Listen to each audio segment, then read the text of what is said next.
안녕하세요. 금주 시간에는 기도를 들으시는 하나님, 다시 말씀을 나누고자 합니다. 본문은 예레미야 33장 1절에서 3절의 말씀입니다. 예레미야가 아직 시위대 뜰에 갇혔을 때에 여호와의 말씀이 그에게 두 번째 임하니라 이르시되 이를 행하시는 여호와, 그것을 만들며 성취하는 여호와, 그의 이름을 여호와라 하는 이가 이와 같이 이르시도다. 너는 내게 부르짖으라. 내가 내게 응답하겠고 내가 알지 못하는 크고 은밀한 일을 내게 보이리라. 아멘. 성경에 나온 예레미야 시대는 절망적인 시대입니다. 이스라엘 국가, 지도자들, 그 백성들이 경험하는 아주 극단적으로 절망적인 시대입니다. 정치, 외교, 군사적으로 위기가 커지면서 멸망을 앞두고 있는 아주 노골적인 시대입니다. 당시 예루살렘에 살았던, 이스라엘 나라에 살았던 모든 사람이 망국을 예상하고 있었고 멸망을 예상하고 있습니다. 그만큼 바벨론과 이스라엘의 국력 차이는 너무도 분명했습니다. 그리고 이러한 모습이 사회 전반에 걸쳐서 넘쳐나도록 많습니다. 자, 그것이 표면적인, 외형적인 이스라엘 민족이 닥쳤던 위기였다면 예레미야 선지자가 바라본 위기는 신앙과 믿음의 위기입니다. 세상에 위기가 닥쳐오자, 이스라엘 민족이 표면적인 이러한 위기가 닥쳐오자 이스라엘 모든 사람들이 제일 먼저 한 일은 신앙과 믿음을 포기했습니다. 마치 오늘날 여러 가지 위기로 처하면 제일 먼저 교회를 발길을 끊듯이 이스라엘 민족은 하나님에 대한 모든 것을 폐기 처분했습니다. 즉 당시의 신앙과 믿음은 이스라엘 왕국의 존속을 위한 유용한 수단으로 가치를 상실하자 더 이상 돌아보지 않습니다. 즉 신앙과 믿음이 필요한 이유는 현재의 삶을 유지하기 위한 수단이었어요. 지금 우리가 누리고 있는 이것을 이끌어가게 한 방법이었을 뿐입니다. 그래서 오늘날도 비슷해요. 마치 오늘날 우리의 삶을 부유하고 성공적으로 이끌어주는 수단으로 하나님에 대한 신앙과 믿음이 필요합니다. 우리가 기대하는 것이 이루어지기 위해서 하나님에 대한 신앙을 요구하고 있습니다.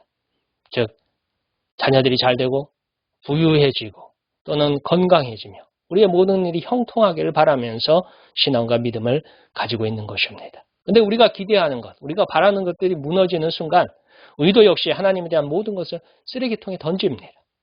기억에서 쫓아내버립니다. 오늘 무슨 이야기 중에 교회에 대한 이야기가 나와요. 신앙에 대한 이야기가 나와요. 그러면 그럽니다. 저도 한때 교회에 다녔습니다. 저도 한때는 교회에 직분이 있었습니다. 그런데 교회에 누군가가 교회에 무엇이 문제가 많더군요. 저도 교회에 대해서 아주 잘 알고 있어요. 라고 표현하면서 자기가 버린 신앙과 믿음에 대한 이유를 그럴듯하게 이야기합니다. 오늘 예레미야는 하나님을 떠날 조건이 참으로 많습니다. 그가 비록 선지자였지만 그가 하나님을 떠날 수 있는 조건은 넉넉했어요. 첫째는 누구도 예레미야 목소리에 귀를 기울이지 않습니다. 그가 하나님의 음성이라고 하나님께 들은 거라고 전하면은 폭력적으로 맞기의 일쑤였습니다. 수시로 감옥에 갇혔습니다. 둘째는 이스라엘 민족은 바벨론은 두려워했어요. 이스라엘 지도자는 바벨론은 공포처럼 여겼어요. 그러나 누구도 하나님을 두려워하지 않습니다. 백성들도 하나님을 두려워하지 않고 지도자들도 하나님을 두려워하지 않습니다. 셋째는 지금의 삶을 지켜주지 않는, 지금의 생활을 지켜주지 못하는 하나님은 쓸모가 없습니다. 자, 이쯤 되면 하나님을 떠나야 합니다. 하나님을 거부해야 하는데 예레미야는 그렇게 하지 않았어요. 그는 끝까지 하나님을 믿고 순종하다가 그렇게 죽습니다. 자, 우리는 예레미야의 말씀을 통해서 오늘 우리를 되돌아봅니다. 이스라엘 민족은 이러한 위기 상황에 대자 의심하기 시작합니다. 누구를 의심할까요? 하나님을 의심합니다. 왜 우리 민족이 이렇게 망해야 하는지, 하나님이 과연 계시는지, 성경의 말씀대로 산다고 우리에게 무엇이 유익한지 하면서 많은 의심을 가지기 시작하고 의문을 가지고 있습니다. 이러한 많은 의문에 대한 소리를 예레미야는 들었습니다. 그런데 아무런 대답을 하지 못합니다. 다만 하나님의 음성, 하나님의 뜻을 전할 뿐입니다. 그대로 전하면 과연 현재 이스라엘 민족이 원하는 것들이 이루어질까?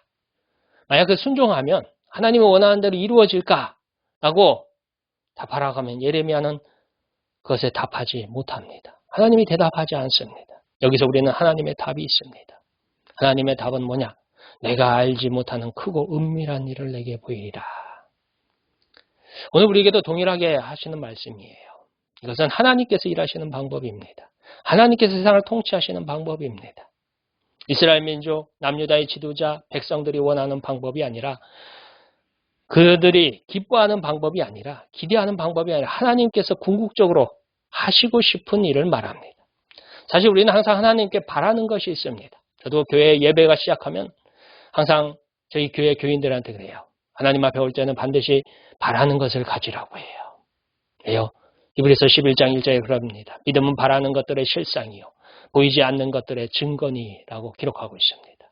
그래서 예배에 올 적에, 기도할 적에, 찬송할 적에, 하물며 성경을 읽을 적에도 하나님께 바라는 것을 가지라고 강조합니다. 자, 문제는 여기서부터 생겨요. 하나님께서 주시고자 하는 것과 우리가 받고 싶은 것이 다를 때 문제가 생겨납니다. 우리의 신앙과 믿음이 흔들리는 이유는 바로 이거예요. 하나님이 주시는 것과 우리가 받고 싶은 것이 다를 때 생겨납니다.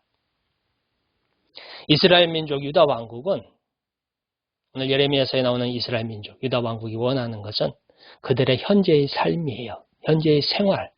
그것이 유지하는 것입니다. 그런데 그 현재의 삶, 현재의 생활이 어떤 삶이냐? 불신앙과 범죄와 하나님을 배신한 삶입니다. 하나님을 배신한 생활이에요. 그런데 그것을 계속해서 유지하고 싶어요. 그걸 계속해서 이끌어가고 싶어요. 자, 그럼 하나님께서 주시고자 하는 것은 무엇이냐? 바로 불신앙을 던져버리는 걸 원해요. 범죄를 던져버리는 걸, 태워버리는 걸 원해요. 그리고 하나님을 배신한 삶에서 하나님께 되돌아오는 것을 원하세요. 참된 신앙, 참된 믿음으로 돌아오기를 원하십니다. 그리고 그것을 하나님께서 이루어 가십니다. 그래서 한 방법이 뭐냐? 바로 남유다를 멸망시키고 예루살렘을 멸망시키고 70년 후에 돌아오는 후손들이 이스라엘을 일으키리라 하는 것입니다. 우리가 바라는 것과 하나님의 주시는 것이 다를 적에 우리는 과연 어떻게 해야 될까요? 일부의 사람들은 하나님이 없다, 교회는 죽었다, 교회에 문제가 많다 주장하면서 교회를 떠나합니다. 맞는 소리일 수도 있어요. 그러나 바른 믿음, 바른 신앙은 다르게 행동하고 다르게 말합니다. 도리어 우리가 죄인입니다. 우리가 하나님의 뜻대로 살지 않았습니다. 우리가 성경의 말씀에 불순종하며 살았습니다. 이제 우리가 어떻게 살아야 합니까, 하나님? 비록 지금의 삶이 우리를 만족시키지 못합니다. 우리가 고통 가운데 있습니다. 우리가 비난 가운데 있습니다. 우리가 힘겨운 가운데 있습니다. 그러나 우리는 모든 것이 합력하여 선을 이루시는 하나님을 믿고서 인내의 경주를 달려갈 것입니다. 비록 현재는 이런 모습이고 현재는 이와 같이 누더기 같은 모습일지라도 하나님이 원하시는 길, 하나님이 이 땅의 역사를 이끌어 가셔서 결국은 하나님이 원하시는 그 뜻을 이루실 줄 저희들이 믿습니다. 다시 성경을 읽고 찬송을 부르고 기도를 하면서 하나님께서 원하시는 모습으로 돌아갈 것입니다. 비록 그 마지막이 십자가일지라도 부활의 주님을 바라보고 포기하지 않겠습니다. 이것이 오늘 우리가 바른 신앙, 바른 믿음을 가지고 살아가는 길입니다. 오늘 기독교는 이런 모습을 보여줘야 합니다. 이것이 예레미야에게, 이스라엘 민족에게, 오늘 우리에게 요구하시는 크고 은밀한 일일 것입니다. 세상의 코로나로 말미암아서 이 외부적인 충격에 의해서 교회가 흔들리고 있는 건 사실입니다. 그러나 교회 안에도 문제가 많았습니다. 그것은 굳이 얘기하지 않아도 아주 많은 문제를 안고 있었어요. 우리의 신앙과 우리의 믿음도 많은 문제를 안고 있었어요. 그런데 이 코로나가 세상을 흔들면서 그것들이 본격적으로 드러났고 그것들이 결국 열매 맺어서 우리 앞에 와 있는 것입니다. 그러나 우리는 여전히 이를 합력하여서 선을 이루시는 하나님, 죽음에서 부활하셨던 그 주님을 믿고서 코로나 시대의 성경과 찬송과 기도를 단련하는 모두가 되기를 기도합니다. 감사합니다.